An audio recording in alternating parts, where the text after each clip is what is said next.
தமிழ், மலையாளம் என 8 படங்களில் நடித்திருந்தாலும் டிஸ்கோ சாந்தி என்ற அடைமொழியோடு ரசிகர்கள் கொண்டாடும் நடன கலைஞராக பிரபலமானது ஆபாவாணன் இயக்கத்தில் வெளிவந்த ஊமை விழிகள் திரைப்படத்திலிருந்துதான்.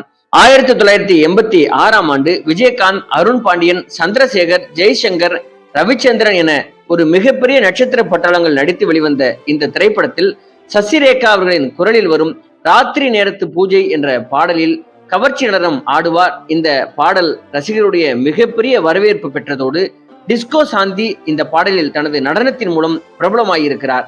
இந்த பாடலை இன்று கேட்டாலும் முதலில் நினைவுக்கு வருவது டிஸ்கோ சாந்தியின் நடனமாகத்தான் இருக்கும். இதற்கு பிறகு இவரது நடனத்திற்காகவே தமிழ், மலையாளம் மட்டுமல்லாமல் ஹிந்தி, தெலுங்கு, கன்னடம் என பிறமொழி படங்களிலும் தொடர்ந்து நிறைய பட வாய்ப்புகள் வர ஆரம்பித்தது. இதனால் டிஸ்கோ சாந்தி அவர்களின் குடும்பம் ஓரளவு வறுமையின் பிடியிலிருந்து மீண்டு முன்னேற ஆரம்பித்ததோடு தம்பி தங்கைகளின் படிப்பும் தங்குதடையின்றி